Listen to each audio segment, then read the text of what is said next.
भगवान विश्वनाथ के चरण कमलों में प्रेम होना, बड़े ध्यान से सुनिएगा, भगवान शिव शंकर के चरण कमलों से प्रेम होना ही राम भक्ति का प्रथम लक्षण है। यही राम भक्ति का लक्षण है। बिना शिव के राम नहीं। इसीलिए याज्ञवल्क्य महाराज जी ने भारद्वाज जी को पहले शिव प्रसंग सुनाया, धन्य हो गए। और इसके बाद रामचरित्र का वर्णन करने के लिए भारद्वाज जी से कहा कि रामचरित अति अमित मुनीषा, ये चरित्र बहुत ही अमित है, बड़ी अपार है इसकी महिमा।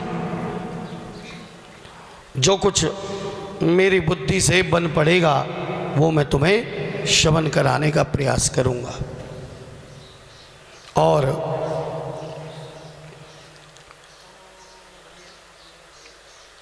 आगे की कथा की ओर बढ़ते हुए कहते हैं कि एक बार भगवान शंकर कैलाश पर्वत में अपने परिवार के साथ विराजमान हैं और एक दिन कैलाश पर्वत पर मेरे भोले बाबा ने क्या किया, सुंदर मेरे भोले बाबा का स्वरूप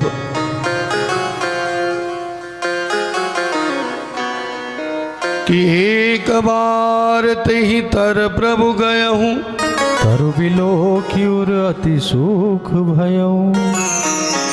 मेरे प्रभु भोले बाबा की कैलाश पर्वत के बाहर एक बड़ का वृक्ष है। क्या है? बड़ वृक्ष है जिसमें बाबा बैठकर विश्राम करते हैं। विश्राम का मतलब जानते हो?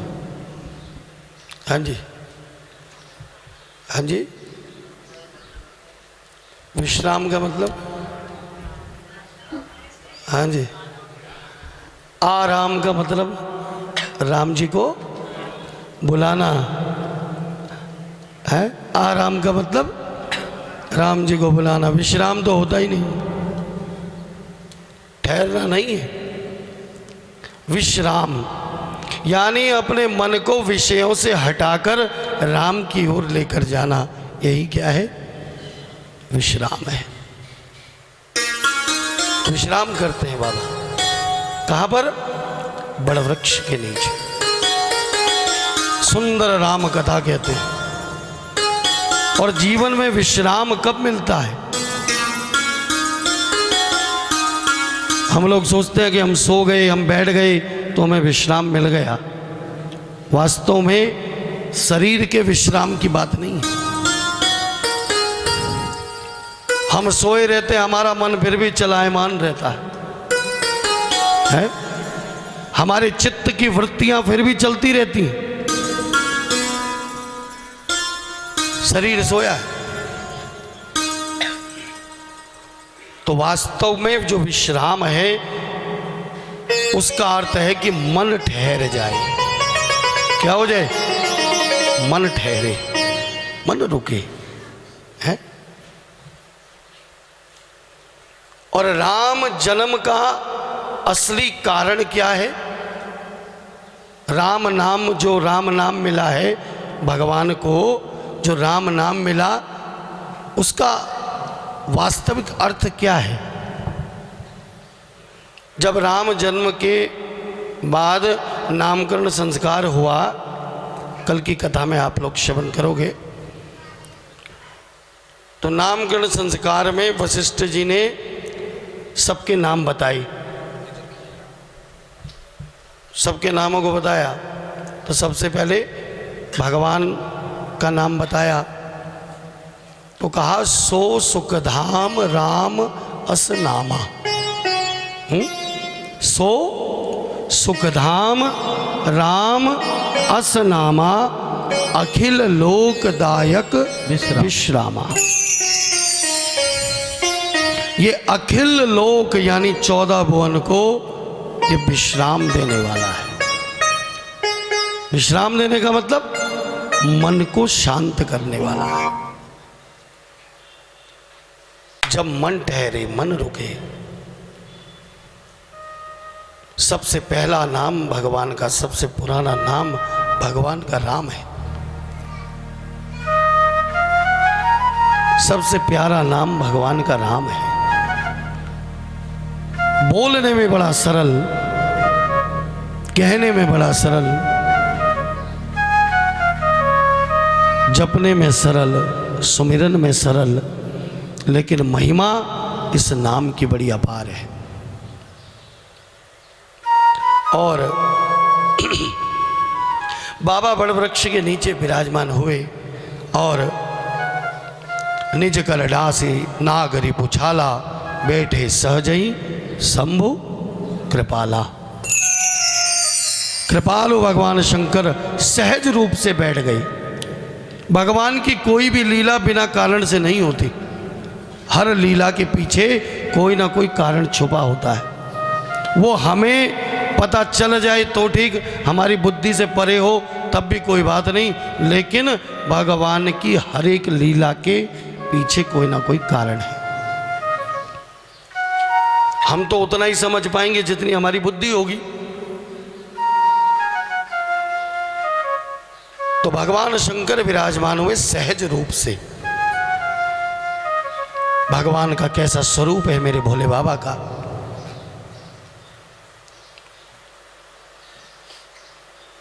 भोले बाबा का कैसा स्वरूप है, दिखते कैसे हैं भोले बाबा, कैसा रंग है मेरे बाबा का। हाँ जी, कैसे रंग बताओ, रंग कैसे हैं भोले बाबा? गोरे हैं ना? हाँ सही कहा। भगवान शंकर कैसे हैं? अब आप पोस्टरों में देखते होगे बाबा नीले बना रखे हैं। कैसे बना रखे? नीला उनका कंठ है। क्या है? इसलिए उनको नीलकंठ भी कहा जाता है। कैसे हैं? नीला कंठ है। लेकिन बाबा हैं कैसे? कैसे गोरे हैं? कर्पूर गौरम। बाबा को कर्पूर गौरम ही क्यों कहा? कपूर की तरह श्वेत है। कर्पूर ऐसा होता है जिसमें कोई दोष नहीं होता, दोष रहित, दोष रहित है। तो कर्पूर गौरम करुणावतारम संसार सारम भुजगेंद्र हारम सदा वसंतम हृदयारविंदे भवम भवानी सहितम नमा। बाबा कपूर की तरह स्वीत। यहां पर लिखा कुंद इंदुदर गौर शरीरा। कैसे? कुंद इंदु दर गौर शरीरा और भुज प्रलंब पर धन मुनि चीरा। मुनि चीरा। बड़ा सुंदर स्वरूप मेरे बाबा का। और पार्वती जी ने देखा कि भगवान भोलेनाथ बड़े प्रसन्न मुद्रा में बैठे हैं। तो पार्वती जी ने सोचा ये बड़ा अच्छा अवसर आन पड़ा है आज, बाबा का मुख प्रसन्न है, बाबा बड़े सहज भाव से बैठे। पार्वती भल अवसर जानी गई शंभु पहिमा तू भवानी। पार्वती जी ने मौका देखा अच्छा। कैसा? अच्छा मौका। पार्वती सबसे बड़ी पतिव्रता मानी जाती हैं। पतिव्रता स्त्रियां भी पार्वती जी की आराधना करती हैं अपने अखंड सौभाग्य के लिए और उनके गिरिजा स्वरूप का पूजन करती हैं कन्याएं मनपसंद वर की प्राप्ति के लिए। जय जय गिरिवर राज किशोरी, जय महेश मुख चंद चकोरी। और पार्वती जी ने बड़ा अच्छा मौका देखा, बड़ा अच्छा अवसर जाना। तो धर्म पत्नी वही है जो अपने पति के मुख को देखे और ये अवसर देखे कि कौन सी बात किस अवसर पर कैसे करनी चाहिए। पार्वती जी ने देखा भगवान शंकर प्रसन्न हैं, सहज भाव से हैं, तो अपना संशय आज व्यक्त करने का बड़ा अच्छा अवसर है। पार्वती जी ने समझा। रामचरितमानस में बड़ा सुंदर प्रसंग है शिव पार्वती का। एक बड़ा सुंदर प्रसंग है राम सिया का। जिस समय केवट चरणों में लौट रहे हैं, जब नदी पार कराई ना, भगवान श्री राम ने सीता जी से कुछ कहा नहीं, केवल उनकी ओर देखा और सिया जी ने अपने हाथ की मुद्रिका निकालकर राम जी को दे दी। कहा नहीं कुछ भी। तो पार्वती भल अवसर जानी, अवसर जाना और सामने बैठ गई, प्रणाम किया, प्रणाम करके खड़ी हो गई। और आज मेरे बाबा ने पार्वती जी को अपने बाम भाग में आसन दिया। कल सती जी को आसन कहाँ दिया? सामने दिया। और आज पार्वती को अब आसन कहाँ दे दिया? बाम भाग में। लिखते हैं बाबा कि जानी प्रिया धरुअति कीना, वाम भाग आसन हर दीना। मर्यादा है, क्योंकि सती रूप में भगवान शंकर की प्रतिज्ञा थी, लेकिन आज पार्वती के रूप में मेरे बाबा ने स्वीकार किया है, इसलिए वाम भाग में आसन दिया। पार्वती जी प्रसन्न हो गई और कहने लगी कि यदि आप मुझ पर प्रसन्न हैं तो हे प्रभु, जो कथा सारे लोक के लिए हितकारी है वो कथा मुझे सुनाइए। सती रूप में जबरदस्ती सुनाना चाहते थे तो सुनी नहीं। अगस्त मुनि ने सुनाई, नहीं सुनी। बाबा ने सुनाने का प्रयास किया तो नहीं सुना।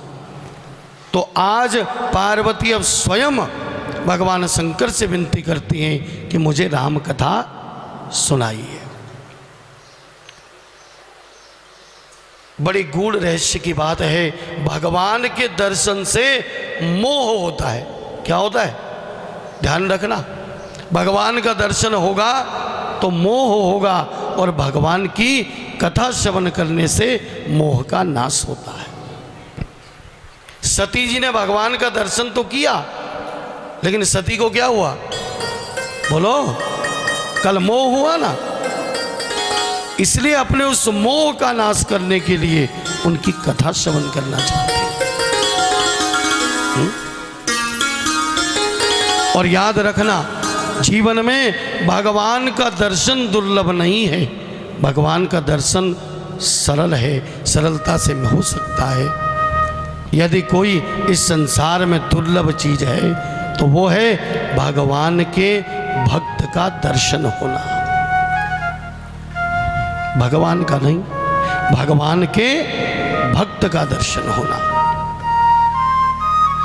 भगवान का दर्शन तो हो जाएगा, लेकिन भगवान के भक्त का मिलना, भगवान के भक्त का दर्शन होना, ये बहुत दुर्लभ है।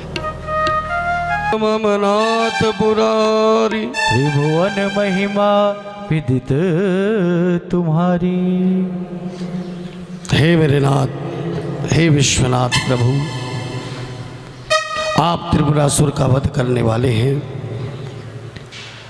आपकी महिमा तीनों लोकों में विख्यात है। सभी देवता, मनुष्य, असुर, सुर आपके चरण कमलों की सेवा करते हैं। हे प्रभु, आप सर्वज्ञ हैं, कल्याणकारी हैं। यदि आप मुझ पर प्रसन्न हैं, सचमुच यदि आप मुझे अपनी दासी मानते हैं, तो प्रभु मेरा ज्ञान दूर करिए और जा सुभवन असुर तर उतर होई, सही के दरिद्र जनित दुख सोई। शशि भूषण से हृदय विचारी, हर हो नाथ मम मति भ्रम भारी। पार्वती जी कहती हैं कि प्रभु, जिसका घर कल्प वृक्ष के नीचे हो वो भला दरिद्रता का अनुभव करे, तो फिर ये तो कोई अच्छी बात नहीं। कल्प वृक्ष की विशेषता क्या है जानते हो? कल्प वृक्ष के बारे में सुना है? सुना है आप लोगों ने? माताओं बताइए, है? हाँ तो बोल दो फिर। सुना है? कल्प वृक्ष की विशेषता क्या होती है? क्या है वो विशेष? आखिर क्यों प्रसिद्ध है कल्प वृक्ष? जो मांगो वो मिलता है। हाँ, इसीलिए उसका नाम क्या है? कल्प वृक्ष के साथ एक कामधेनु है, वो भी है ना प्रसिद्ध। ये सब 14 रत्न जब निकले थे ना, तो तब इनमें से ये कामधेनु, कल्प वृक्ष ये निकले थे। कामधेनु की विशेषता ये है कि उनके आगे हाथ जोड़कर खड़े हो जाओ, जो कुछ मांगो वो कामधेनु देती है। और कल्प वृक्ष की विशेषता ये है कि उसके नीचे बैठकर आप जो मन में विचार करोगे वही क्या हो जाएगा? पूरा हो जाएगा। ये कल्प वृक्ष की विशेषता है। और आप लोग जानते हो, जो ये भगवान का वांग्मय स्वरूप है, ये कल्प वृक्ष कहा गया है। इसको क्या कहा गया है? कल्प वृक्ष कहा गया है। इसलिए कल्प वृक्ष के नीचे बैठकर बहुत सोच समझकर विचार करना चाहिए, क्योंकि यहां मांगा भी नहीं जाता, जो मन में विचार कर लिया वही पूरा। संत बड़ी सुंदर कथा कहते हैं, छोटी सी। कहते एक मनुष्य जंगल में गया, कहीं यात्रा पर निकल रहा था। जंगल में जाते जाते बहुत रात हो गई, भूखा प्यासा,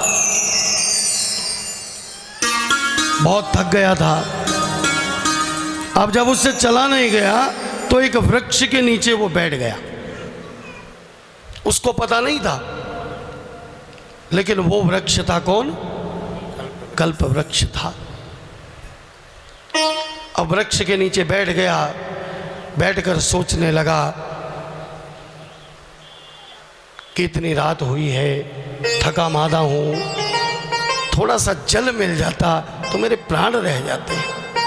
ऐसा उसने मन में जैसे विचार किया, उसी समय क्या हुआ?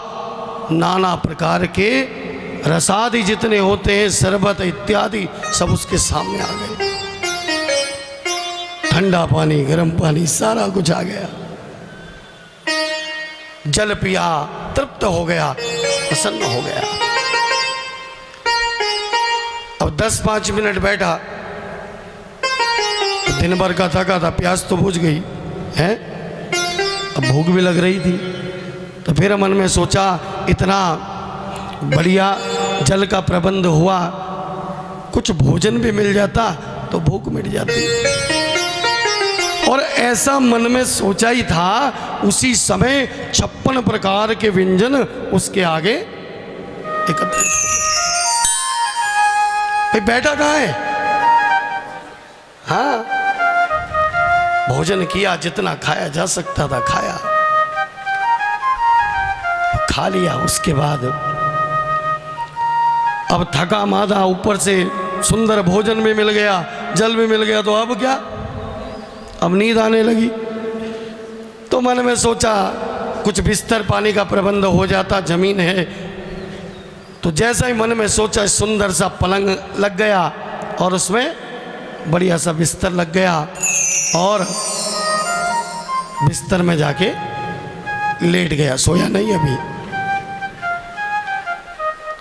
अब एक बार तो थका था, हल्की सी निद्रा आई, और निद्रा अचानक खुली, सामने देखता है रात का अंधेरा, घना जंगल। तो मन के अंदर विचार आया, कहीं जंगल में शेर ना हो और वो शेर मुझे खा ना जाए। और ऐसा उसने विचार किया, और विचार करते ही सामने से शेर आया और उसको, तो मेरे कहने का भाव आप लोग समझ गए होंगे। कल्प वृक्ष के नीचे बैठकर अच्छे विचार मन में लाने चाहिए। ये साक्षात कल्प वृक्ष है। इसके नीचे बैठकर जैसा विचार करोगे वही प्राप्त होगा। धर्म अर्थ काम मोक्ष जो ये फल है, ये तो बहुत तुच्छ से फल है। असली फल तो भगवान की भक्ति है।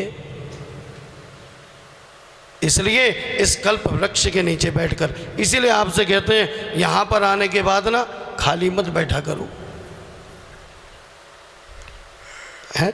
हाथों से ताली सेवा करो, मुखवाणी से भगवान के नाम को गाया करो, है?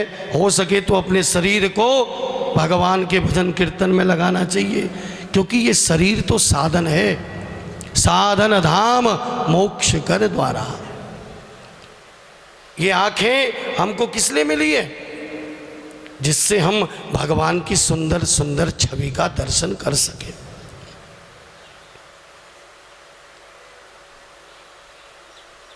और ये मुखवाणी इसलिए मिली है कि जिससे हम भगवान के गुणानुवाद की चर्चा कर सके, भगवान का सुमिरन कर सके।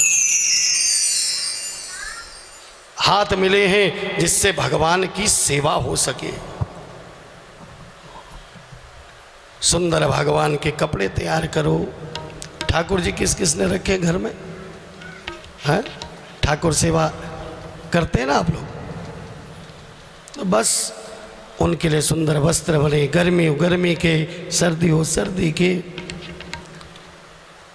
और उनके लिए सुंदर सुंदर प्रसाद का प्रबंध। प्रातः काल में बाल भोग बने हैं। घर में से नाश्ते को हटाओ। हाँ, घर में से नाश्ते को हटाओ। नाश्ता देखो शब्द ही कितना गंदा है जो नाश की ओर लेकर जाए, वो क्या है?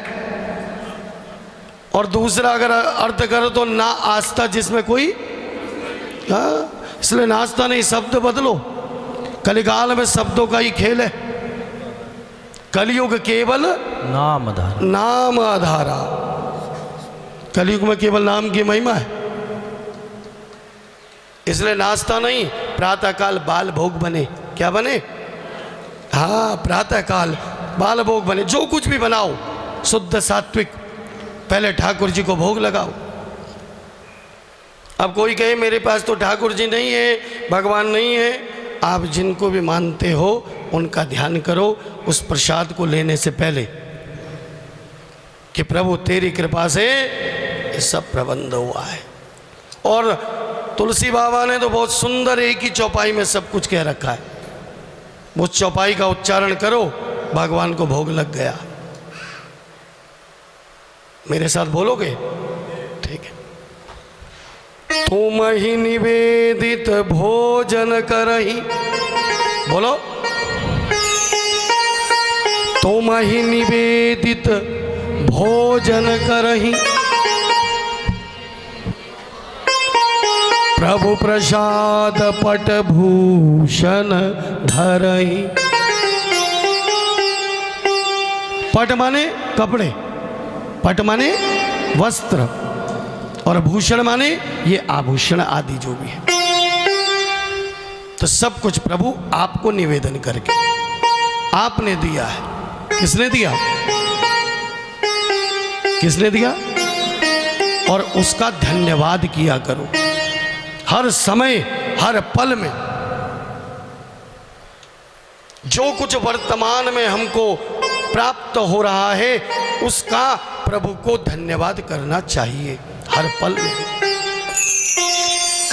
मुझे तूने मालिक बहुत कुछ दिया है, मुझे तूने मालिक बहुत कुछ दिया है। तेरा शुक्रिया है, तेरा शुक्रिया है, ओ तेरा शुक्रिया है, तेरा शुक्रिया है।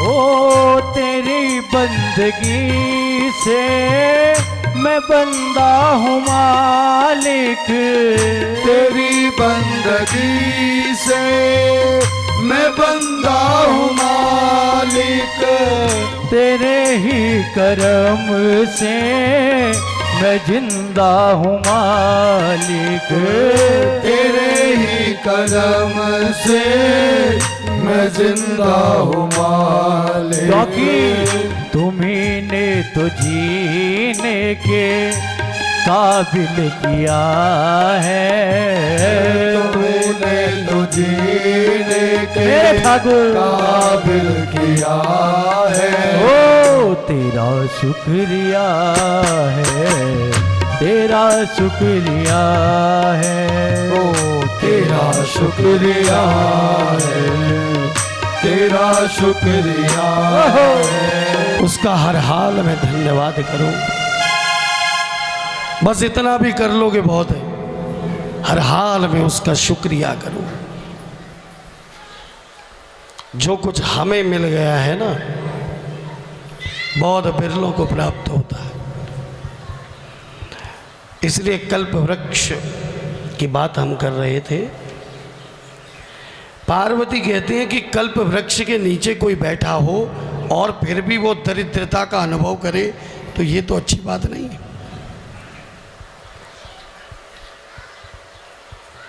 इसलिए यहाँ आए हो तो अपना सब कुछ बना कर जाओ। सब कुछ बनाओ।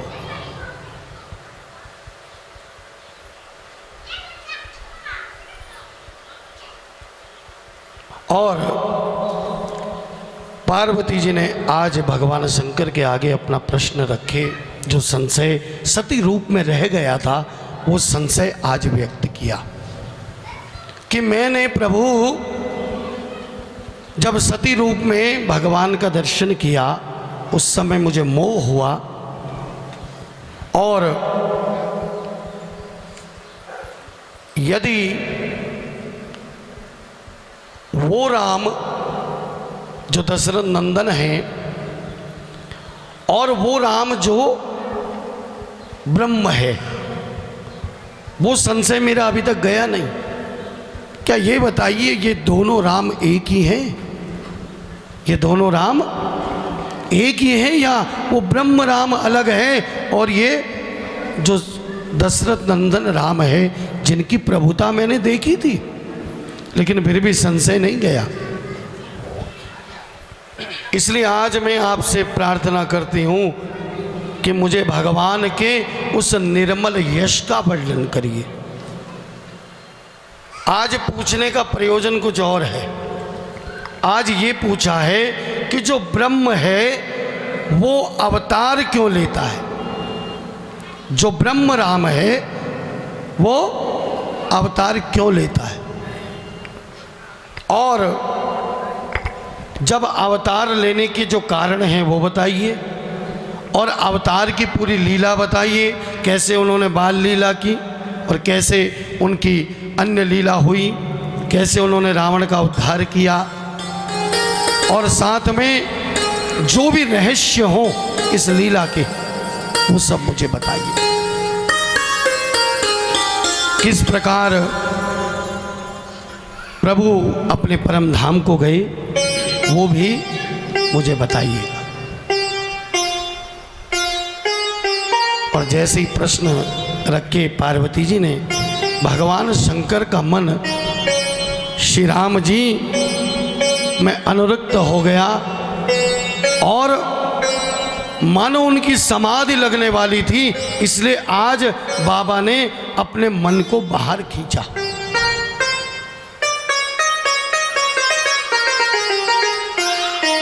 आज क्या कि आज समाधि नहीं लगनी थी, बल्कि पार्वती जी को राम कथा श्रवण कराइए।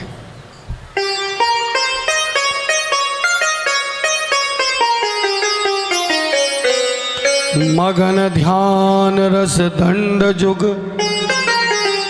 पुनि मन बाहर कीन, रघुपति चरित महेश तब हर्षित बरने लीन। 2 घड़ी तक ध्यान लग गया। कितनी देर? कितनी देर? 2 घड़ी। कितने मिनट हुए? बोलो। अब तो सबको आ गया ना। 1 घड़ी आधी घड़ी आधी ते पुनि, और तुलसी संगत साधु की कटे कोटि अपराध। हाँ, तो 48 मिनट तक ध्यान लगा, फिर मन को बाहर खींचा और अब श्री रघुनाथ का चरित्र का वर्णन करने लगे। सबसे पहले क्या बात बताई, बहुत ध्यान से सुनना। ये संसार और ईश्वर के बीच का भेद क्या है। कि झूठे हूँ सत्य जाहि बिनु जाने, झूठे हूँ सत्य जाहि बिनु जाने, जिमे भुजंग बिनु रजो पहचाने, जिमे भुजंग बिनु रजो पहचाने। कि बिनु जाने कौन है वो ब्रह्म और कौन है राम। बाबा बोले कि जिसके बिना जाने, जिसको जब तक जान नहीं लिया तब तक झूठ भी सत्य प्रतीत होता है। झूठ भी, झूठ माने बताया था ना मैंने कल परसों, झूठ क्या है? ये संसार भी क्या है? झूठ है, झूठ से निर्मित है। इसीलिए हमको ये संसार सत्य प्रतीत होता है। कब तक? जब तक उसको जान नहीं लिया। और जैसे कहीं दूर पर रस्सी पड़ी हुई है और उस पर यदि हमें सांप का भ्रम हो गया, अरे ये सांप है, मन में ऐसा भाव आ गया, थोड़ी देर में वो पड़ी हुई रस्सी के फन भी उठने लगेंगे और वो रस्सी चलती हुई भी, हाँ,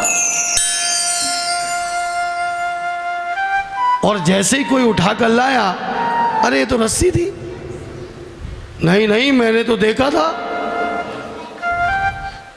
तो जब तक उसको जाना नहीं तब तक ये संसार जो झूठ है वो सत्य प्रतीत होता है। और जिसके जान लेने के बाद फिर जगत का उसी प्रकार लोप हो जाता है।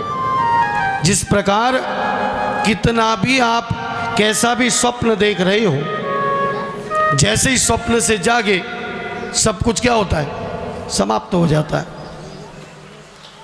जैसे ही जगे वैसे ही जितना स्वप्न चल रहा है वो सब समाप्त। तो जान लेने के बाद जगत का भी ऐसे ही लोप हो जाता है। तो भगवान कहते हैं वो कौन? जिसको जान लेने के बाद ऐसे जो बाल रूप श्री राम हैं, इनकी मैं वंदना करता हूं। बंदऊ बाल रूप सोई रामू, वो श्री राम, वो बाल रूप भगवान श्री राम। और जिनका नाम लेने मात्र से सारी सिद्धियां सहज में प्राप्त हो जाती हैं। अष्ट सिद्धियां, बच्चों को थोड़ा पीछे कर दो, आगे से बात कर रहे हैं, पीछे चले जाओ, पीछे। वो पीछे भी बच्चे नहीं, पीछे तो बोल रहे हैं। एक बार थोड़ा सा व्यवस्था बनाओ ऐसी। वो भगवान श्री राम मंगल भवन अमंगल हारी, जो क्या है? मंगलों के धाम है। मंगल भवन अमंगल हारी, सारे अमंगलों को हरने वाले हैं। द्रवहूँ सुदशरथ अजीर बिहारी, जो राजा दशरथ जी के आंगन में खेलते हैं बाल रूप में, जो मैं दर्शन करता हूँ पार्वती, उन भगवान बाल रूप श्री राम की मैं वंदना करता हूँ। बोलिए बाल रूप श्री राम की जय हो। और प्रणाम करने के बाद पार्वती जी को धन्य कहा, हे उमा तुम धन्य हो, तुमने ऐसा प्रश्न किया, तुम्हें कोई संशय नहीं है, तुमने तो जगत लोक के हित के लिए ये प्रश्न रखा है। और भगवान शंकर कहते हैं कि जिसने भगवान की हरि कथा को कभी सुना नहीं अपने जीवन में, उसके जो कान हैं वो वास्तव में कर्ण नहीं है, फिर वो तो मानो सांपों के बिल हैं। क्या है? सांप के बिल क्यों कहा? हाँ जी, सांप के अंदर क्या होता है? विष होता है, और विष से बनता है विषय। क्या बनता है? और हमारे कानों को क्या अच्छा लगता है? हाँ? आप लोगों को पता है हमारे कानों में 2 राक्षस हमेशा विराजमान रहते हैं, पता है? नहीं, नहीं पता? हाँ, हमारे कानों में मधु और कैटभ रहते हैं। कौन रहते हैं? देवी पुराण में बड़ी सुंदर चर्चा है मधु कैटभ की, लेकिन ये मधु कैटभ है क्या? वास्तव में ये मधु कैटभ कौन है? ये हमारे कानों में कहाँ से निकले थे? भगवान के कानों के मैल से निकले थे। नहीं, मधु कैटभ का जन्म कहाँ से हुआ? भगवान के कानों के मैल से, गंदगी से। यानी विषय, मधु का अर्थ होता है कि अपनी बड़ाई सुनना। ये क्या है? मधु अच्छा लगता है। क्या अच्छा लगता है? अपनी बड़ाई कोई करता रहे दिन रात। ओहो, हमको अच्छा क्या लगता है? कि मेरी बड़ाई होती रहे। और एक और चीज अच्छी लगती है, जो कैटभ है दूसरे की। ओहो, ये मधु और कैटभ वही है गुप्ता जी। अपनी बड़ाई चलती रहे, मधु मिलता रहे, शहद मिलता रहे, और दूसरे की, ये हमारे कानों को बड़ी अच्छी लगती है। तो यही मधु और कैटभ हैं जो हमारे कानों से निकलते, कानों से उत्पन्न होते हैं। गंदगी यानी विषय, ये विषय से निकलते हैं। अब ये मरेंगे कैसे? ये मरते कहाँ हैं? इन्होंने वरदान लिया कि जल के बाहर ही हमारी मृत्यु हो। कहाँ हो? और जैसे ही वरदान लिया जल के अंदर घुस गए। कहाँ चले गए? हाँ, अब जल के अंदर तो इन्होंने मरना ही नहीं। तो आदि शक्ति की कृपा से भगवान विष्णु ने फिर इनको अपनी जंघा पर रखा जल से बाहर, और फिर इनका उद्धार किया। जल का मतलब होता है अनुराग। क्या होता है? और जब तक ये अनुराग में रहेंगे मधु और कैटभ, तब तक इनका वध नहीं हो सकता। फिर कहाँ होगा? जल के बाहर, यानी जहाँ वैराग्य होगा। सूखा मतलब वैराग्य। इसलिए इन निंदा बुराई अपनी बड़ाई से बाहर आना है हमको, यही वैराग्य है। तो ये मधु कैटभ ऐसे ही मरेंगे, और भगवान के नाम के सुमिरन को करना है। कानों में यदि जाए तो क्या जाए? भगवान की कथा जाए, भगवान की चर्चा जाए, भगवान का नाम जाए। हमारे इस पूरे शरीर में कान सबसे ज्यादा महत्वपूर्ण है, सबसे ज्यादा।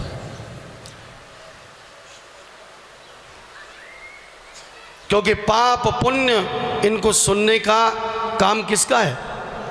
कानों का है। इसलिए भगवान शंकर कहते हैं, जिन हरि कथा सुनी नहीं काना, श्रवण रंद अहि भवन समाना। इसलिए सांप के बिल कहा। सांप के बिल माने जहां सांप रहते हैं, सांप का मतलब जहां विषय, जिनको सिर्फ विषय की बातें अच्छी लगती हैं उनके कान वो बताए। नए नए संत दरस नहीं देखा, लोचन मोर पंख कर लेखा। जिन्होंने कभी संतों के दर्शन नहीं किए, भक्तों के दर्शन नहीं किए, भगवान का दर्शन नहीं किया इन आँखों से, उनके आँख तो मोर पंख में आपने देखा होगा आँख की छवि बनी होती है, तो वो तो दिखावटी आँखें हैं। कैसी आँखें? जो दुनिया की चकाचौंध में दुनिया के रंग बिरंगे उनमें डूबी रहती है। कितना सुंदर कलर होता है मोरपंख में, तो वो आंख यही बताती है। और जिन हरि भगत हृदय नहीं आनी, जीवत सब समान तेहि प्राणी। जिसने कभी भगवान की भक्ति को अपने हृदय में स्थान नहीं दिया, वो जीते जी भी मरे के समान है। और जिसने अपनी जीवा पर भगवान का नाम नहीं लगाया, वो जीवा क्या है? वो जीवा तो मेढक की जीभ के समान है, लंबी तो बहुत है लेकिन करती क्या है? जोर से बोलो। इसलिए टर टर मत करो, इसका उल्टा करो, राम नाम रटा करो। मेढक करता है टर टर, आपने क्या करना है? राम राम रट, क्या करना है? हाँ। भगवान शंकर ने आगे पार्वती जी को कहा कि जो ब्रह्म है, जो सारा काम कर रहा है बिना रहे भी, वो ब्रह्म कौन है? बिनु पद चलहि सुनहि बिनु काना, और कर बिनु कर्म करहि विधि नाना। वो ब्रह्म कैसा है? वो ब्रह्म राम क्या है? जो बिना हाथों से सारा काम कर रहा है। कर बिनु करहि कर्म विधि नाना। आप सोचो, इस पूरे अखिल ब्रह्मांड को जो चला रहा है, सबको बिल्कुल तरीके से, कितना उसका सिस्टम है देखो। और बिनु पद चलहि, बिना पैरों के जो सब जगह व्याप्त है, सब जगह चलता है। कोई ऐसी जगह है जो ईश्वर के बिना हो? समाप्त तो हो जाएगी लेकिन ईश्वर फिर भी रहेगा, है? और बिना मुख के सब कुछ वो खाता है, सब कुछ स्वीकार करता है। और बिना ही वाणी के वो बहुत श्रेष्ठ वक्ता है। आप लोग कई बार बोलते हो भगवान की लाठी में, हाँ, तो बड़ा श्रेष्ठ वक्ता है वो बिना वाणी के सब कुछ बताता है, सब कुछ सिखाता है। और बिना आंखों के सब कुछ देखता है। क्या कर रहा है? बिना आंखों के सब कुछ देख रहा है। कोई बचा नहीं उससे। उससे कोई बच पाया? नहीं बच पाया, कोई नहीं बच पाया, कोई बचा नहीं। आदमी सोचता है मैं छुप कर पाप कर रहा हूं, मुझे कौन देख रहा है? तो उसके तो पता नहीं कितने अनगिनत नेत्र हैं। कि संत ने बड़ा सुंदर भाव गाया, गाओगे मेरे साथ? पक्की बात। वो मेरे दाता के दरबार में सब लोगों का खाता, मेरे दाता के दरबार में सब लोगों का खाता। और जो कोई जैसी करनी करता वैसा ही फल पाता। ओ जो कोई जैसी करनी करता वैसा ही फल पाता। मेरे दाता के दरबार में सब लोगों का खाता। ओ मेरे दाता के दरबार में सब लोगों का खाता। हरि बोल। तो बाबा बोले पार्वती जी से कि वो तो बिना नयनों के सबको देख रहा है, उसकी तेज नजर से बंदे कोई न बचने पाता सबको देख रहा है। और इसलिए कहा कि वो जो ब्रह्म है जिसकी अभी हम चर्चा कर रहे थे, जो बिना देखे, बिना सुने, बिना चले, बिना हाथों से, बिना मुख से, बिना नेत्रों से ये सब कुछ चला रहा है, अब वो अवतार कब लेता है, वो सगुण कब बनता है, कैसे बनता है? गीता में बड़ी सुंदर बात कही, यदा यदा हि धर्मस्य ग्लानिर्भवति भारत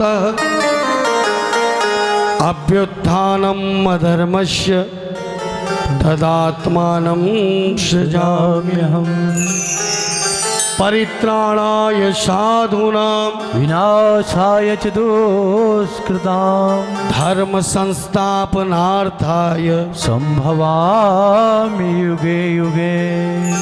इस गीता को मेरे बाबा ने बड़ी सुंदर भाव से चौपाई में लिखा कि जब जब होए धर्म की हानि, जब जब होए धर्म के हानि, बाढ़ई असुर अधम अभिमानी, बाढ़ई असुर अधम अभिमानी, करहि अनीति जाय नहीं बरनी, ओ करहि अनीति जाए नहीं बरनी, हरहि कृपानि देवे धर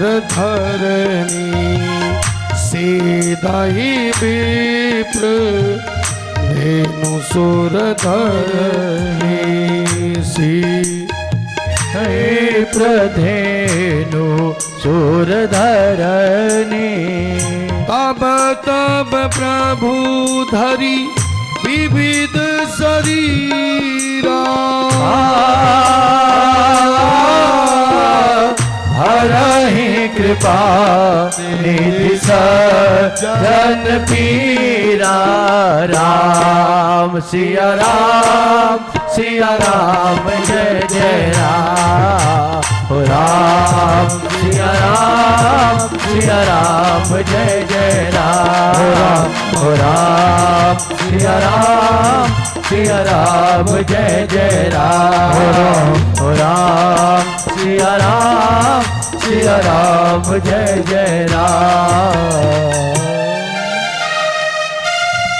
जब जब होई धर्म के, जब धर्म की हानि होती है, जब धर्म घटता है, जब जब होए धर्म की हानि, जब धर्म घटता है और अधर्म बढ़ जाता है।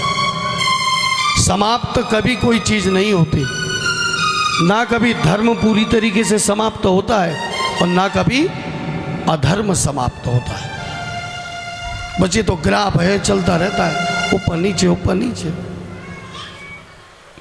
जब जब धर्म घटता है तो उस धर्म की, और अधर्म जब बढ़ता है, उस अधर्म के बढ़ने पर जब पापी अभिमानी बढ़ जाते हैं, तब मेरे प्रभु विविध प्रकार से अवतरित होते हैं। लिखा है विविध प्रकार से, तब तब प्रभु धरि विविध शरीर। हर समय पूर्ण अवतार लेकर नहीं आता, जब जब जैसी जरूरत होती है तब तब वैसा अवतार धारण करता है। कभी अंशा अवतार धारण करता है, कभी आविशा अवतार धारण करता है, कभी रौद्र अवतार धारण करता है, और कभी पूर्ण अवतार धारण करता है। कभी संत रूप में आता है, कभी गुरु रूप में आता है, और कभी माँ के रूप में आता है। ये मेरे प्रभु का अवतार लेने का कारण है। धर्म की रक्षा के लिए। जब अधर्म बढ़ता है, धर्म घटता है, तो उस धर्म को बढ़ाने के लिए मेरे प्रभु नाना प्रकार के स्वरूप धारण करते हैं। और ऐसे ही कुछ अवतारों की कथा भगवान शंकर कहते हैं। अवतार लेने के, भगवान श्री राम अवतार लेने के क्या कारण हुए, यहाँ पर भगवान के अवतार लेने का कारण नहीं बताया। भगवान श्री राम के अवतार लेने का क्या कारण था, किस किस कारण से भगवान राम अवतार में आए। ठीक है, तो यहाँ पर कोई 6 कारण बताए हैं। कितने? अलग अलग कल्प में अलग अलग कारण बने, तो कोई 6 कारण बताए हैं। संक्षिप्त रूप से कथा को चलेंगे लेके। सबसे पहले बाबा कहते हैं कि जय और विजय को श्राप हुआ। भगवान किनके द्वारा? सनकादियों के द्वारा। किनके द्वारा? और उस श्राप के कारण जय और विजय क्या बने? राक्षस बने। और इनके उद्धार के लिए मेरे प्रभु ने अवतार लिया। जब ये रावण और कुंभकर्ण बने, तब मेरे प्रभु ने किसी एक कल्प में राम अवतार धारण करके इन रावण और कुंभकर्ण का उद्धार किया अपने भक्तों का। भगवान दुष्टों के लिए अवतार नहीं लेता। एक बात और ध्यान रखना, भगवान कभी दुष्टों के लिए, असुरों के लिए अवतार नहीं लेता। किसके लिए अवतार लेता है? हाँ, गाते हो रोज, बेप्रधेनु सुर संत हित लीन मनुज अवतार निज इच्छा निर्मित तनु माया गुण गोपाल। किसके लिए अवतार लेते हैं प्रभु?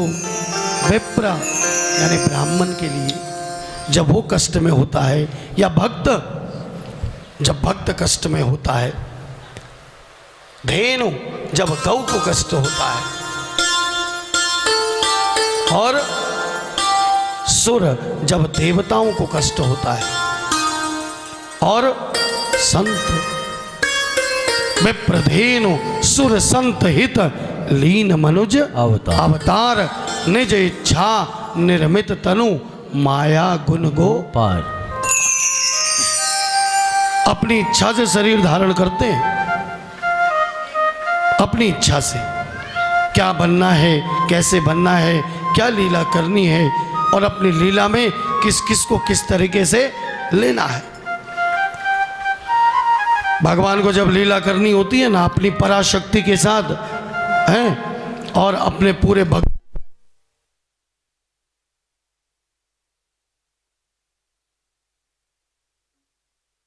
किसी कल्प में बाबा कहते हैं कि कश्यप और अदिति के घर में ये दशरथ और कौशल्य के रूप में, और इसके बाद कहा कि एक बार तो किसी कल्प में ऐसा हुआ कि नारद जी ने ही भगवान विष्णु को श्राप दे दिया। क्या दे दिया? हाँ, एक बार तो नारद जी ने श्राप दे दिया ठाकुर को। पार्वती जी को बड़ा आश्चर्य हुआ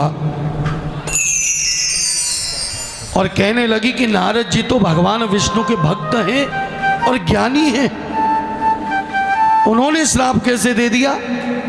ये तो बड़े आश्चर्य की बात है। ऐसा क्या अपराध हुआ रमापति से, भगवान विष्णु से? तो भगवान महादेव ने पार्वती जी से बड़ी सुंदर बात कही कि बोले बिहसी महेश तब ज्ञानी मूल न कोई, जहि जस रघुपति करहि जब सो तस तेहि छन हो। महादेव मुस्कुरा गए और बोले, हे पार्वती, इस संसार में कोई भी ना तो ज्ञानी है और ना मूर्ख है, ज्ञानी मूढ़ न कोई। जब भगवान को जैसी लीला करनी होती है तब वो मनुष्य उसी क्षण वैसा ही हो जाता है। होई है सोई जो राम रचि राखा, को करी तर्क बढ़ावे शाखा।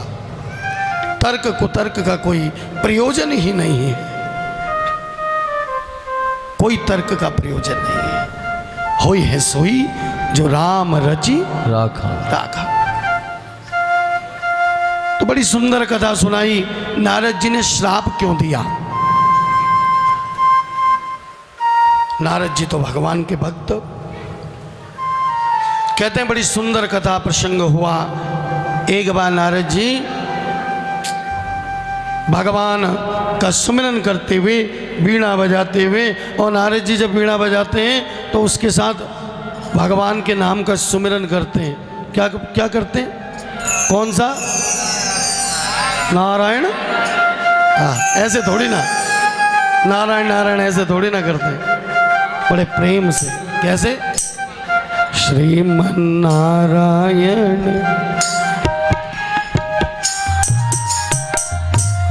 श्रीमन नारायण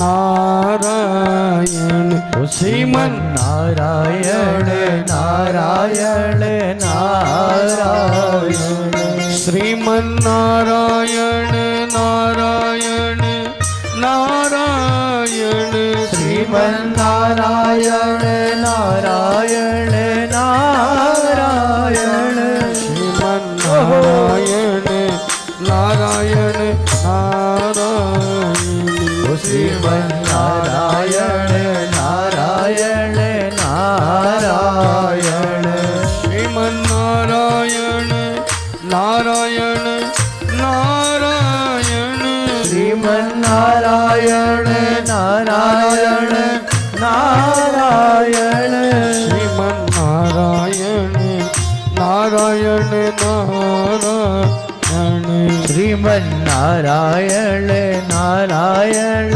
नारायण। इस कलिकाल में दूसरा कोई साधन नहीं है। तो फिर क्या करना है? राम ही सुमिरई राम ही गावई। राम सुमरिए, राम गाइए, भगवान के नाम को गाइए, भगवान के नाम का सुमिरन करिए। कैसे भी दूसरा कोई रास्ता नहीं। यही कलिकाल न साधन दूजा। नारद जी वीणा बजाते हुए चल पड़े हिमालय की गुफा के ऊपर, और अचानक उनको नीचे एक पवित्र आश्रम दिखाई दिया। तो मन और नारद जी नीचे उतरे। पावन गंगा आश्रम के बगल से बह रही थी, और उस पवित्र आश्रम में सुंदर तुलसी वृक्ष लगा हुआ था। नारद जी जैसे ही भगवान के नाम की सुमिरन के लिए बैठे, नारद जी के बैठे बैठे उनकी समाधि लग गई। क्या लग गई? बड़े ध्यान से सुनना ये बात, मैं फिर पूछूंगा आपसे। नारद जी की क्या लग गई? समाधि लग गई। और उनकी समाधि, उनके नाम जप का ऐसा प्रभाव हुआ कि इंद्रासन डोलने लगा। राजा इंद्र को लगा कि नारद जी अब अपने तप से शायद मेरा इंद्रासन न छीन ले, इसलिए कामदेव को बुलाया, अपने सहायकों के साथ भेजा, और कामदेव ने जाकर बहुत प्रयास किया नारद जी की समाधि को भंग करने का, लेकिन नारद जी की समाधि भंग नहीं हुई। बड़े बड़े ध्यान से सुनना बात को। ये पीछे कौन है देखना उधर, उनसे बोलो भोजन बनाए, थोड़ा आवाज कम करें।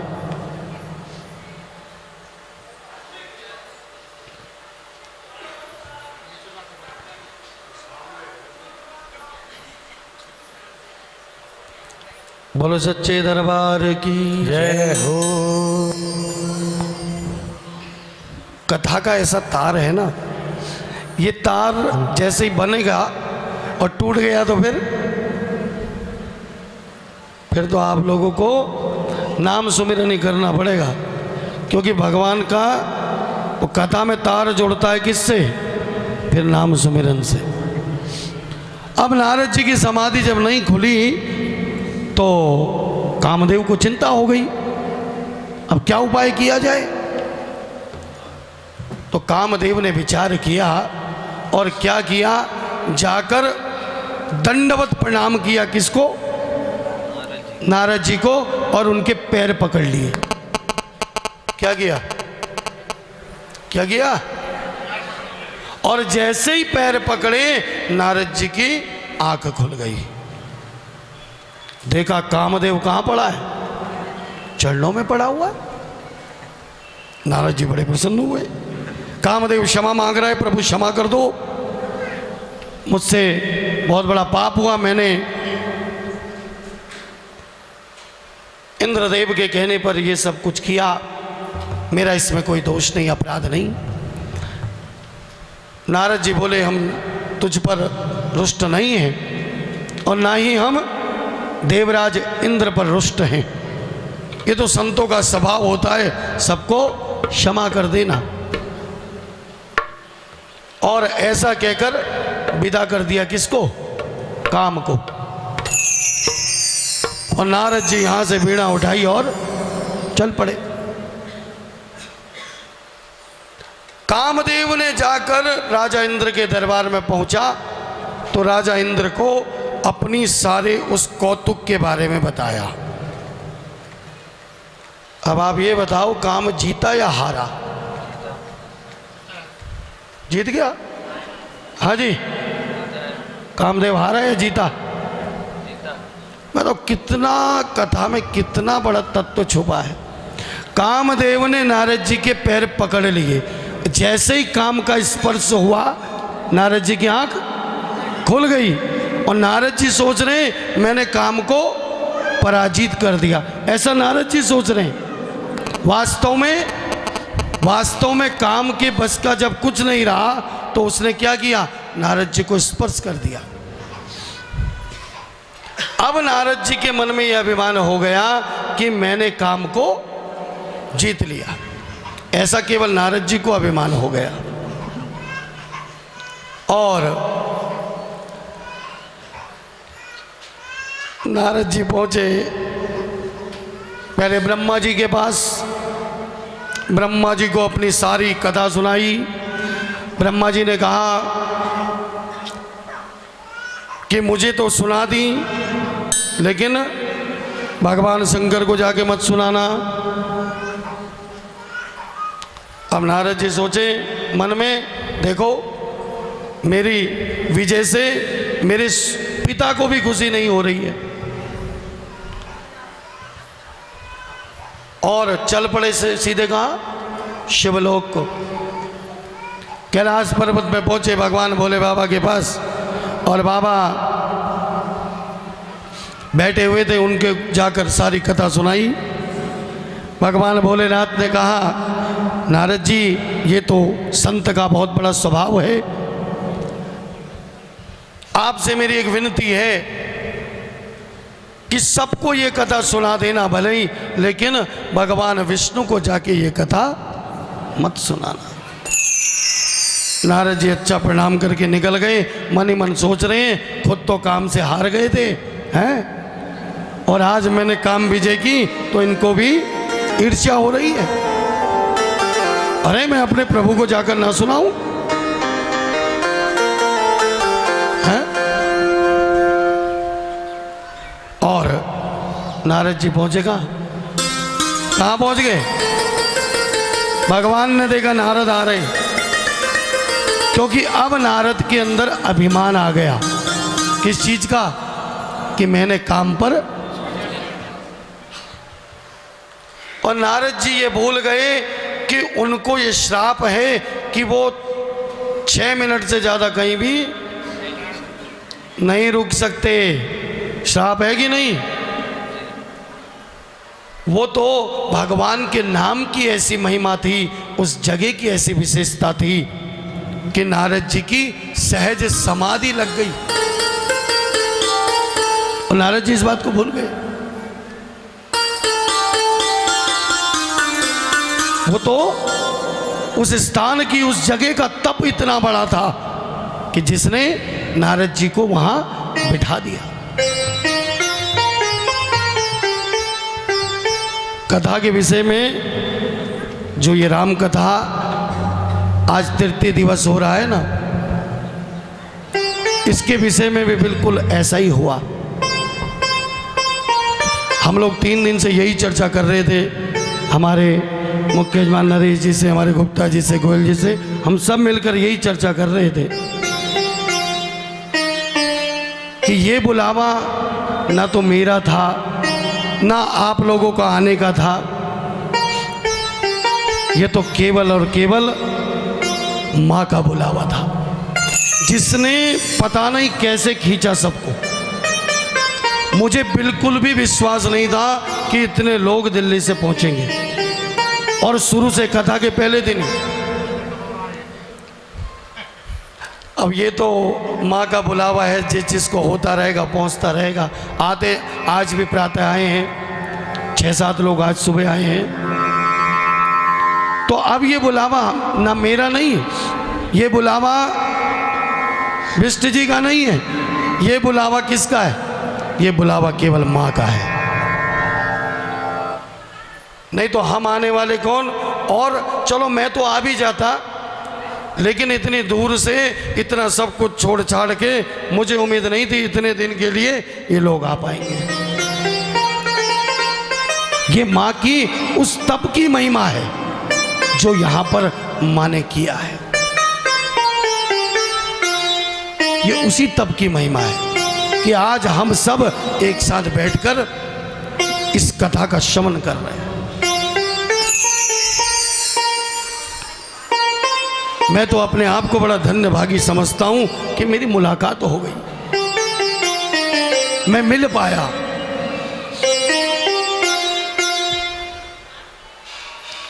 बहुत अनुभव हुआ है, उस अनुभव को मैं आपसे शब्दों में नहीं व्यक्त कर सकता। अद्भुत अनुभव है, वो स्पर्श मुझे अभी भी याद है। बस वो चरण स्पर्श मुझे मेरे बसा हुआ है। ऐसा लगता है मानो पता नहीं कितनी शक्ति माँ ने दी हो।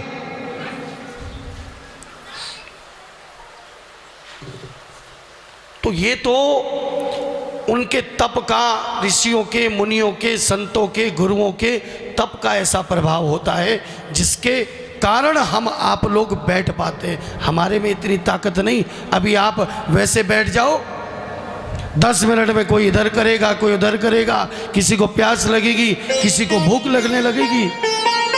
लेकिन स्थान की ऐसी महिमा है जहाँ पर बैठने के बाद ना तो तन की सुध रहती है, ना मन की सुध रहती है।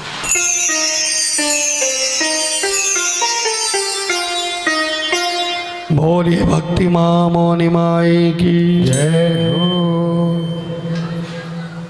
नारद जी को ये अभिमान हुआ कि मैंने काम को जीत लिया। भगवान विष्णु के पास पहुंचे, भगवान ने स्वागत किया है आज नारद जी का, खड़े होकर बिठाया अपने बगल में। कहो नारद, कैसे आना हुआ? बड़े दिनों बाद दर्शन हुए। नारद जी से तो जैसे पूछने की देर थी, बस इतना सा कहना था और नारद जी ने पूरी कथा, भगवान शंकर ने मना किया था। भगवान मुस्कुराए, भगवान मुस्कुराए, रूखा सा मुंह कर दिया नारद जी की ओर देखकर।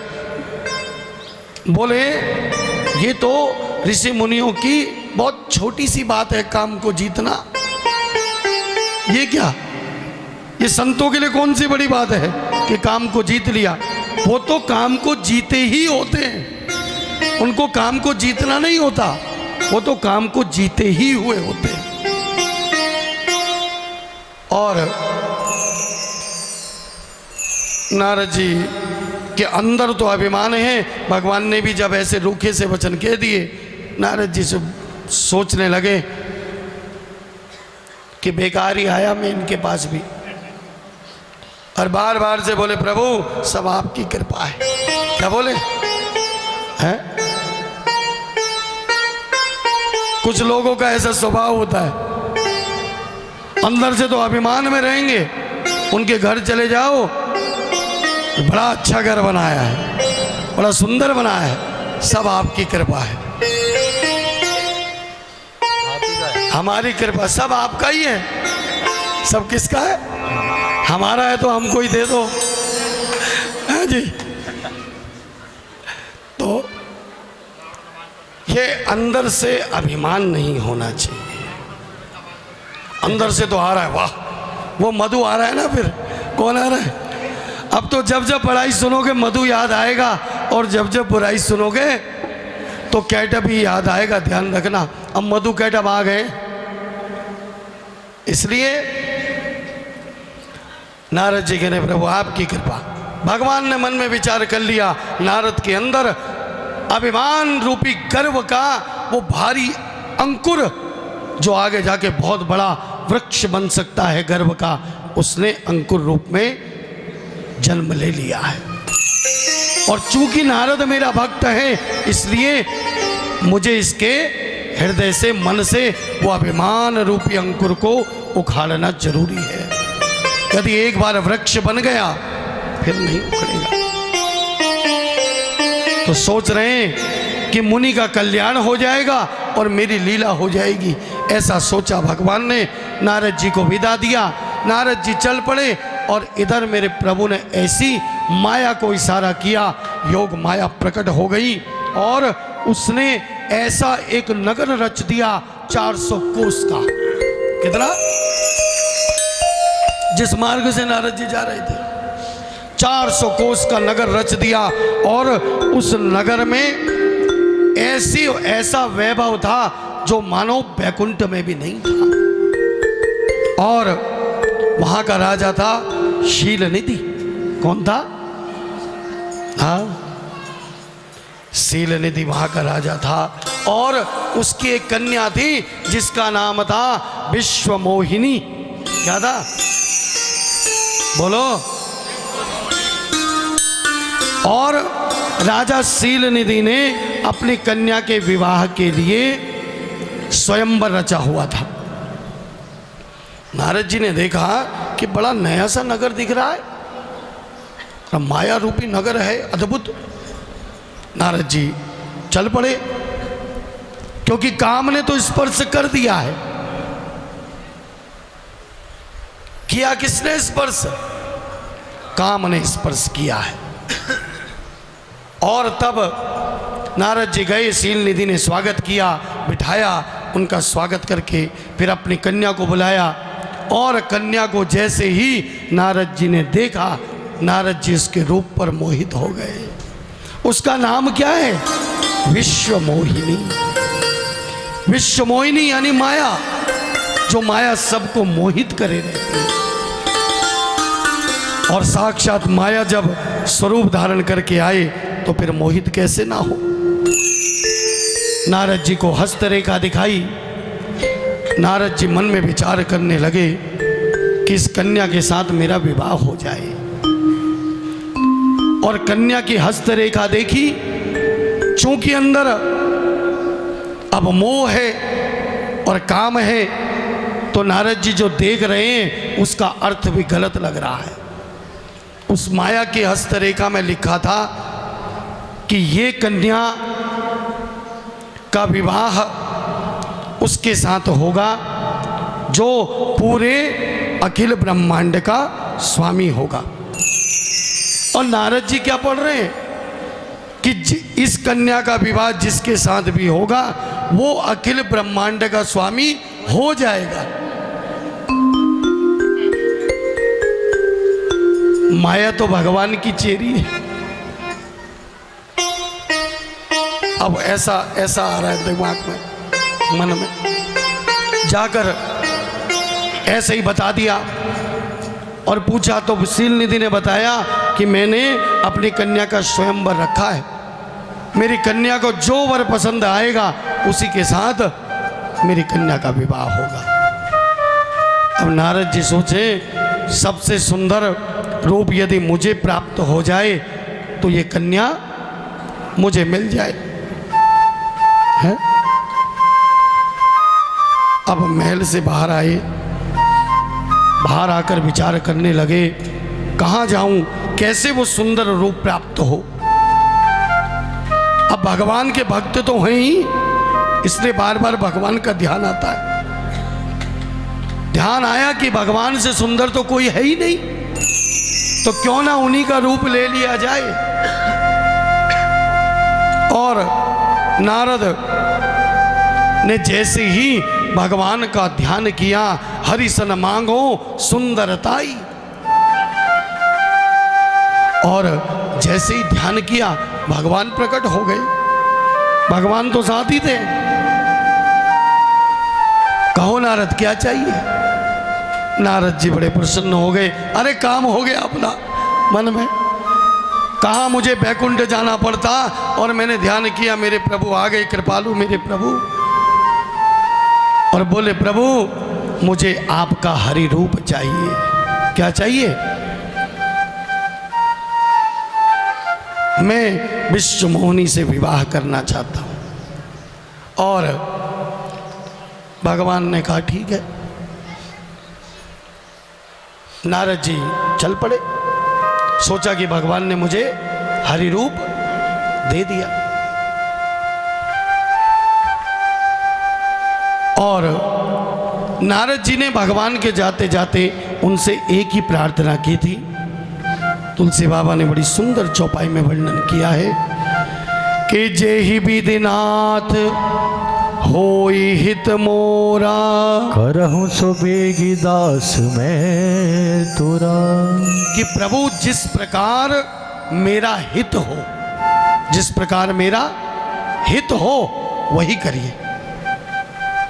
कि भगवान के सामने आते ही माया हट जाती है।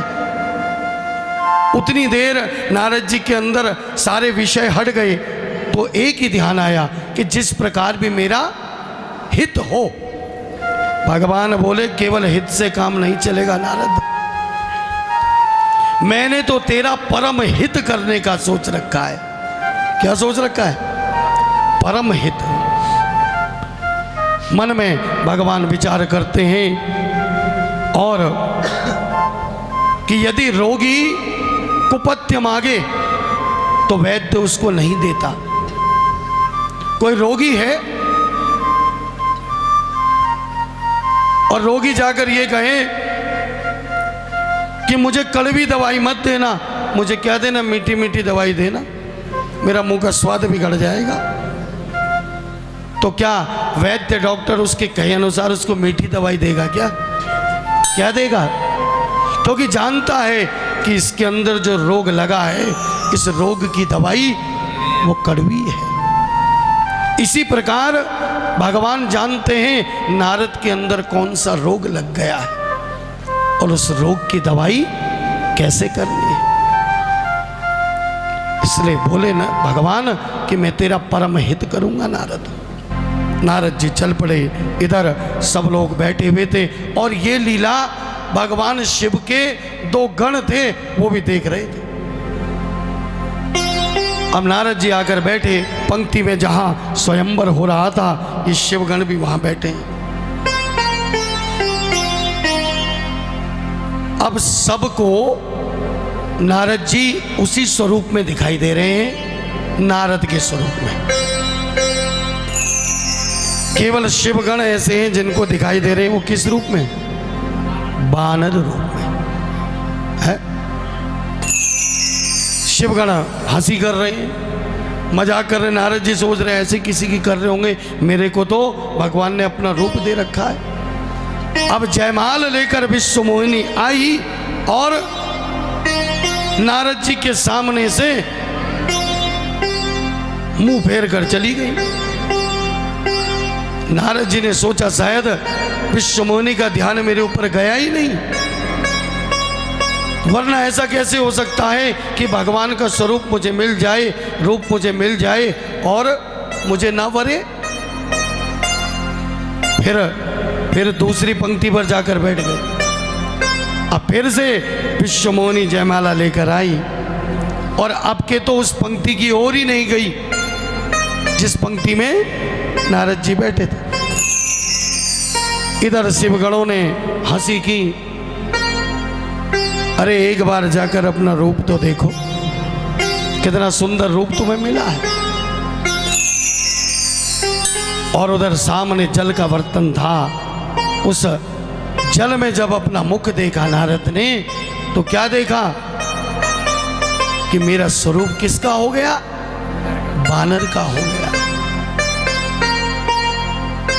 और इसी समय क्या हुआ, महल के द्वार से मेरे प्रभु एक राजकुमार के रूप में आए और विश्वमोहिनी ने प्रसन्न होकर जयमाल उनके गले में डाल दी और भगवान उनको लेकर चले गए। अब तो नारद जी का अंग अंग जल गया और सबसे पहले शिवगणों को श्राप दे दिया, क्योंकि उन्होंने हंसी की थी ना, पहले उन्हीं को श्राप दे दिया कि तुमने एक ऋषि मुनि का अपमान किया, हंसी की, इसलिए जाओ तुम जाकर राक्षस हो जाओ। तो यही जो शिवगण हैं यही राक्षस बने। कौन? रावण और कुंभकर्ण। और उसके बाद नारद जी दौड़ पड़े पीछे, कहाँ? जहां नारायण जा रहे थे विश्वमोहिनी के साथ।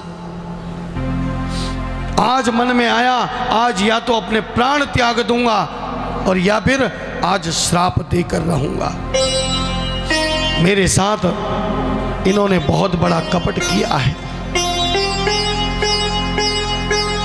और भगवान को ढूंढने जा रहे थे, भगवान सामने से दिख गए, मुस्कुरा रहे थे भगवान। और नारद जी के तो और अंग जलने लगे, क्रोध में आकर नारद जी को कुछ नहीं दिख रहा। पर संपदा सकऊं नहीं देखी, तुमरे रिसा कपट विशेषी। और नारद जी भगवान को बोलने लगे कि तुम दूसरे की संपदा देख नहीं सकते, तुम्हारे अंदर बहुत ईर्ष्या और कपट भरा पड़ा है, तुम तो शुरू से कपटी हो। तुमने समुद्र मंथन के समय भगवान शंकर को विष पिला दिया। बारी आई, विष कौन पिएगा? बोले भोले बाबा पिएंगे। कौन पिएंगे? और जब लक्ष्मी प्रकट हुई तो वो अपना ले ली। कौस्तुभ मणि प्रकट हुई, वो अपना ले ली। और इतना ही नहीं, असुरों को मदिरा पिला दी, भगवान शंकर को विष पिला दिया और स्वयं लक्ष्मी और मणि प्राप्त कर ली। तुम बड़े धोखेबाज मतलबी हो, और होगे भी क्यों नहीं। परम स्वतंत्र न सिर पर कोई, भावई मन ही करहूं तुम सोई। तुम परम स्वतंत्र हो, तुम्हारे ऊपर माँ बाप तो है नहीं जो तुम्हें समझावे कि ये तुम गलत कर रहे हो, ये सही कर रहे हो। और जो तुम गलत सही करते हो, ऐसा करते करते कपट करते करते अब तुम इसके आदी हो चुके हो। लेकिन आज तुमने दूसरों को ठग ठग कर तुम निडर हो गए। लेकिन आज तुमने बड़े अच्छे घर बना दिया है, आज तुमने एक संत को छेड़ दिया है, इसलिए अब तुम्हें इसका फल जरूर मिलेगा। भगवान मुस्कुरा रहे हैं कि जब जिस शरीर को धारण करके तुमने मुझे ठगा है, यानी राजकुमार का शरीर धारण किया था ना, कहा तुम्हें वही शरीर प्राप्त होगा, यानी तुम किसी राजा के पुत्र बनोगे, राजकुमार बनोगे। और तुमने मेरा मुख बंदर का जैसा बनाया, इसलिए यही बंदर तुम्हारी सहायता करेंगे। और जिस स्त्री को मैं चाहता था उसका वियोग तुमने मुझसे कराया, इसलिए उस रूप में जब तुम आओगे तो तुम भी स्त्री वियोग में ही रहोगे। जैसे ही नारद जी ने इतना सब श्राप दिया, भगवान ने हाथ जोड़े और अपनी माया का पर्दा। अब आप जानते हो क्या हुआ? नारद जी वहीं बैठे हुए थे जहां भगवान के साथ वो वार्ता कर रहे थे। इतना सब जो खेल था वो भगवान की माया का खेल था। अब ना तो विश्व मोहिनी थी, भगवान नारायण, लक्ष्मी और नारद जी की समझ में सब कुछ आ गया।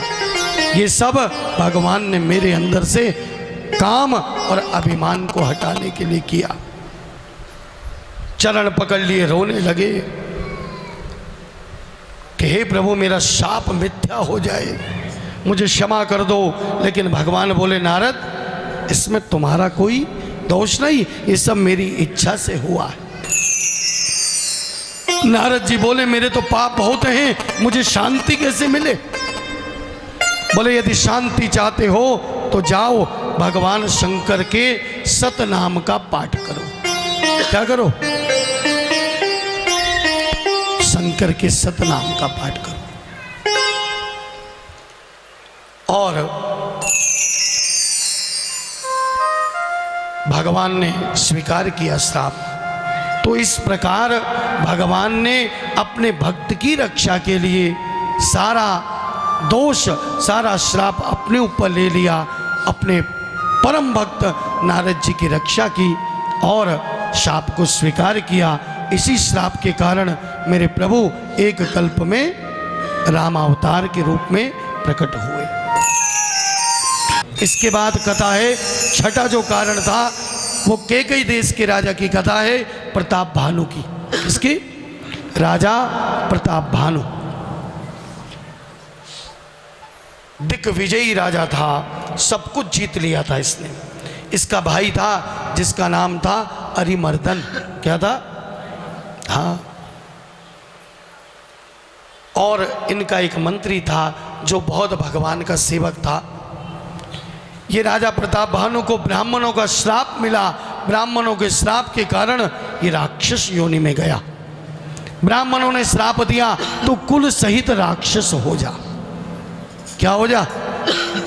बड़ी अद्भुत कथा है, संक्षेप में आपसे वर्णन कर रहा हूँ क्योंकि लीला बहुत है, भगवान के जन्मोत्सव तक जाना है। तो ब्राह्मणों का श्राप मिल गया और श्राप के कारण यही प्रताप भानु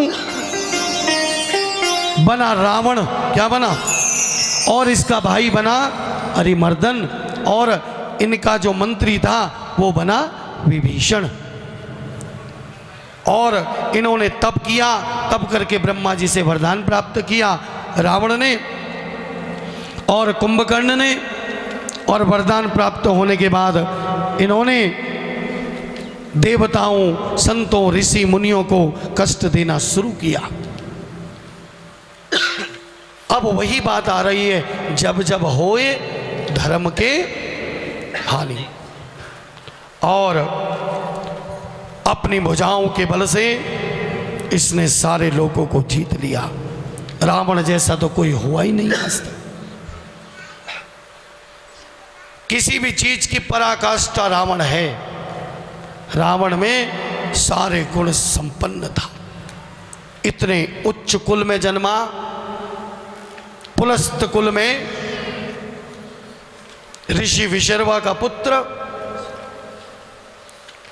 और बल में, बुद्धि में, ज्ञान में, शक्ति में रावण जैसा कोई भी आज तक ना हुआ, ना कभी हो सकता। और इसके पुत्र आदि इन्होंने भी सारे देवताओं को जीत लिया।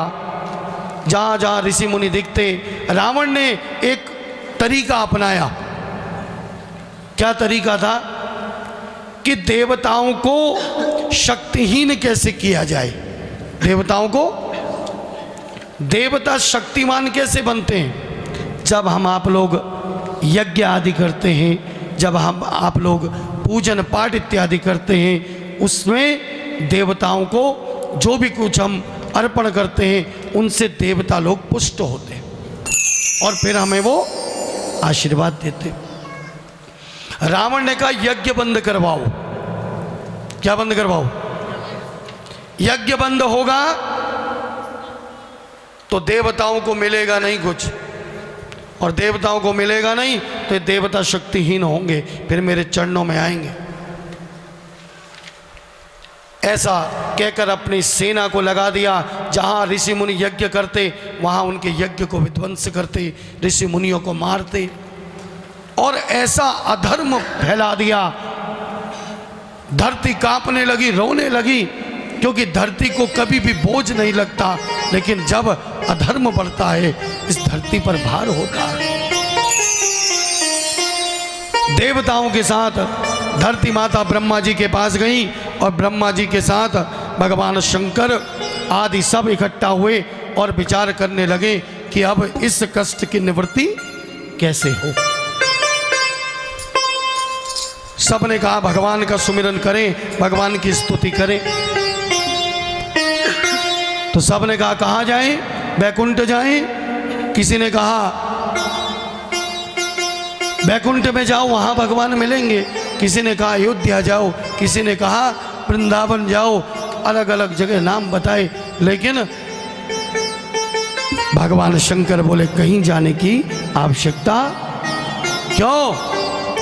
क्योंकि हरि व्यापक सर्वत्र समाना, हरि व्यापक सर्वत्र समाना। भगवान शंकर बोले कहीं जाने की आवश्यकता नहीं, भगवान तो सब में विद्यमान है। जब प्रेम से कोई पुकारता है वहीं से प्रकट हो जाता है? लेकिन प्रकट कैसे होता है?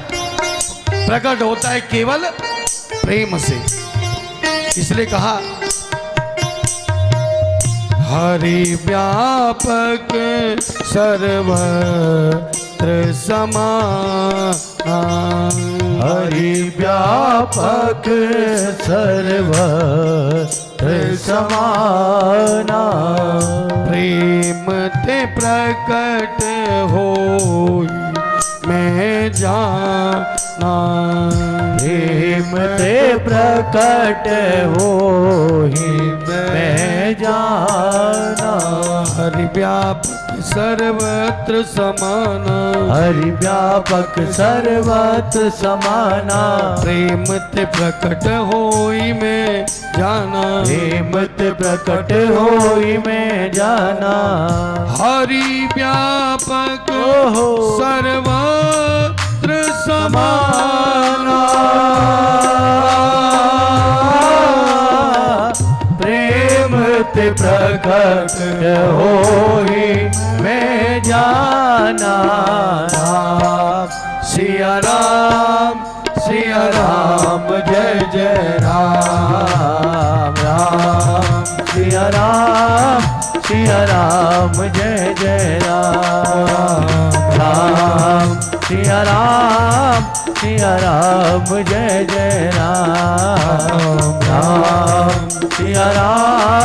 सिया राम जय जय राम। हरि व्यापक सर्वत्र समाना, वो तो घट घट वासी है? सबके अंदर छिप कर बैठा ऐसा मुरली वाला, सबके अंदर बैठा। जड़ चेतन कोई ऐसी वस्तु नहीं जहां वो विद्यमान नहीं हो। लेकिन प्रकट कैसे होता है? प्रकट होता है प्रेम से, प्रेम से प्रकट होता है। कल मैं इसीलिए कह रहा था राम ही केवल प्रेम प्यारा, केवल प्रेम प्यारा, उसको केवल प्रेम चाहिए। और तब सबको ये बात बड़ी अच्छी लगी, ब्रह्मा जी हर्षित हो गए, बड़ी अच्छी बात कही और वहीं पर स्तुति करने लगे। साबी ने मिलकर गौ रूप में पृथ्वी गई और उन्होंने स्तुति की। स्तुति से भगवान प्रसन्न हो गए, आकाशवाणी हो गई, चिंता मत करो, मैं बहुत शीघ्र ही अवतार लेकर पृथ्वी पर आने वाला हूँ। और सब प्रसन्न हो गए। ब्रह्मा जी ने सबको अपने अपने काम पर लगा दिया। अब तुम भी खाली मत बैठना, सबसे कहा कि जाओ और तुम भी भगवान की लीला में सहयोग करो। और देवताओं को सिखला दिया। बानर, भालू, रीछ इनका रूप धारण कर करके सारी सृष्टि में ये छा गई, भगवान के आने की प्रतीक्षा करने लगे। और जब गए गुरु वशिष्ठ के पास और जाकर अपने मन की बात कही तो गुरुदेव प्रसन्न हो गए। अरे आप क्यों चिंता करते महाराज, आपके भाग्य में एक एक नहीं बल्कि 4-4 पुत्र हैं। क्या करना पड़ेगा? कुछ नहीं, श्रृंगी ऋषि को बुलाइए और पुत्र कामेष्टि यज्ञ करवाइए। और तुम्हें कुछ नहीं करना है, यज्ञ की आहुति भी मैं दूंगा, तुम्हें तो बस बैठना है। गुरु के वचन सुनकर प्रसन्न हो गई राजा दशरथ। और राजा ऋषि श्रृंगी को बुलाने गए। राजा दशरथ उनको लेकर आए और क्या किया? पुत्र कामेष्टि यज्ञ करवाया। राजा दशरथ के साथ उनकी पटरानी कौशल्या, सुमित्रा और कैकेयी अम्बा विराजमान हुई हाथ जोड़कर। और ऋषि श्रृंगी यज्ञ करवाते हैं और वशिष्ठ मुनि आहुति देते हैं। जैसे यज्ञ पूर्ण हुआ उसी समय स्वयं अग्निदेव प्रकट हुए उस यज्ञ कुंड से और उनके हाथ में एक पायस की कटोरी थी। उस पायस पात्र को लेकर गुरु वशिष्ठ को दिया और कहा कि राजन, तुम्हारा सब कार्य सिद्ध होगा। गुरु वशिष्ठ ने जाकर राजा दशरथ के हाथ में वो पात्र दिया और कहा कि इस पात्र में जो भी ये पायस है, ये जो खीर है, इसको तीनों रानियों में बांट दो। और राजा दशरथ ने वो पात्र दे दिया कौशल्या जी को। किसको दिया? बड़ा सुंदर भाव है। अर्ध भाग कौशल्य निदीना और उभय भाग आधे कर लीना। पहले उसके 2 भाग किए गए। क्या किए गए? उसमें से जो आधा भाग था वो कौशल्या जी को दिया गया और जो आधा भाग था उसके फिर से 2 भाग किए गए और उसमें से एक भाग कैकेयी अम्बा को दिया गया। किसको?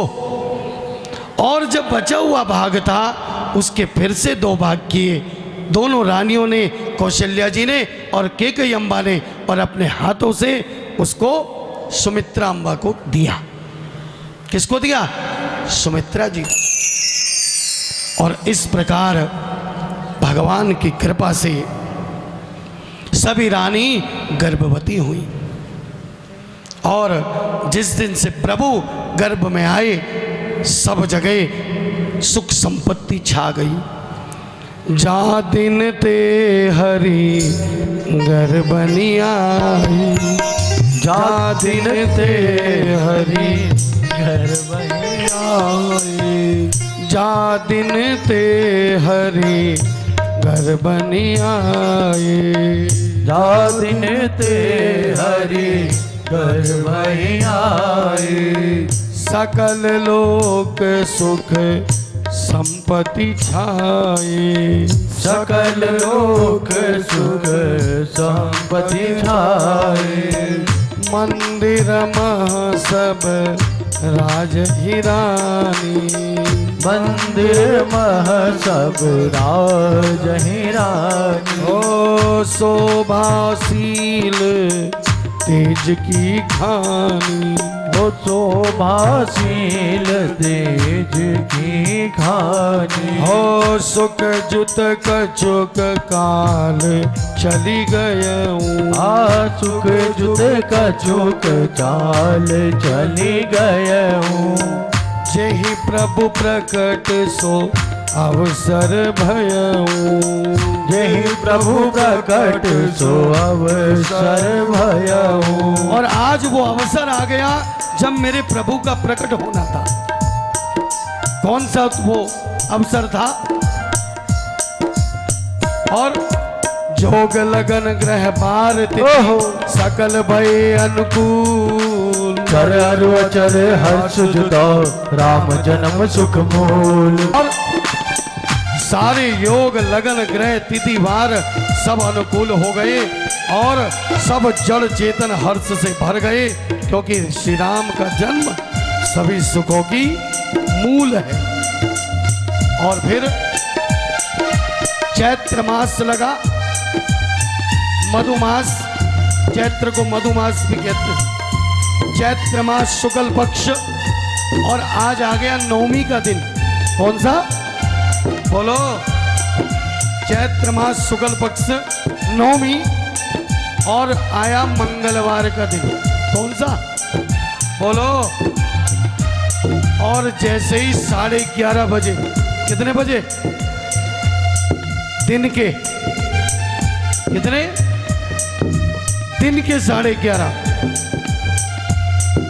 नवमी तिथि मधुमास पुनीता। नवमी तिथि मधुमास पुनीता। शुक्ल पक्ष अभिजित हरि प्रीता। शुक्ल पक्ष अभिजित हरि प्रीता। मध्य दिवस अति शीत न घामा। मध्य दिवस अति शीत न घामा। पावन काल लोक विश्रामा। पावन काल लोक विश्रामा। मध्य दिवस अति शीत न घामा। मध्य दिवस अति शीत न घामा। पावन काल लोक विश्रामा। हर पावन काल लोक विश्रामा। सो अवसर विरंच जब जाना। सो अवसर विरंच जब जाना। चले सकल सुर साजी विमाना। और चले सकल सुर साज विमाना। ऊपर सारे देवी देवता ब्रह्मा आदि शिव जी सब आकर इकट्ठा हो गए। गंधर्व गायन करने लगे, नाचने लगे, अप्सराएं नाचने लगी, और सबने मिलकर भगवान का स्वागत किया। और क्या कहा? ओ सब देव चले महादेव चले, ले ले फूलन के हार हो। आओ रामा नागरिया। हो आओ रामा नागरिया। सब देव चले महादेव चले। वो सब देव चले महादेव चले। ले फूल नागरिया। और फिर क्या हुआ? सबसे पहले भगवान शंकर आगे बढ़े। शिव शंकर ने आगे बढ़कर अपना डमरू बजाया। ओ गंधर्वों ने ताल मिलाकर प्रभु की स्तुति गाया। ओ गंधर्वों ने ताल मिलाकर प्रभु की स्तुति गाया। सब हरसी रहे, सब हरस रहे। मेघ बरसी रहे। ओ मेघ बरस रहे। अमृत की सरस हो। आओ रामा नागरिया। आओ रामा नागरिया। आओ रामा नागरिया। आओ रामा नागरिया। आओ रामा नागरिया। आओ रामा नागरिया। आओ रामा नागरिया। आओ रामा।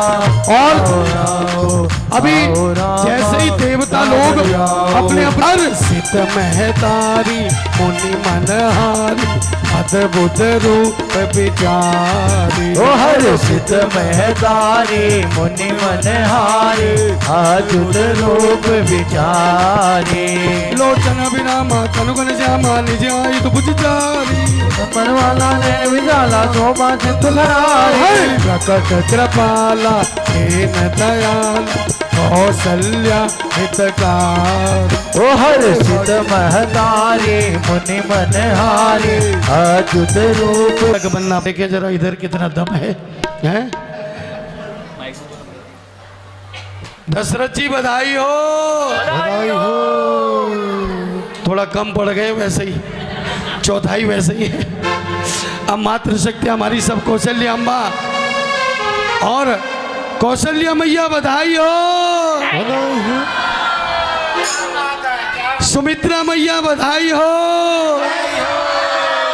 कैकेयी मैया बधाई हो।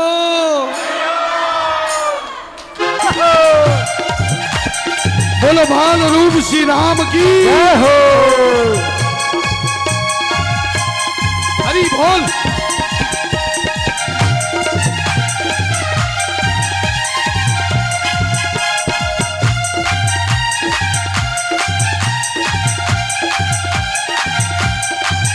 ओहो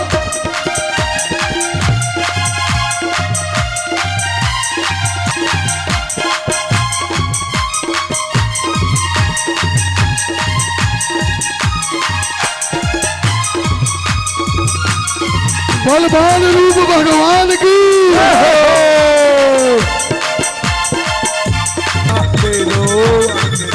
ओ बाजे बाजे रे बधाई मैया तोरे अंगना।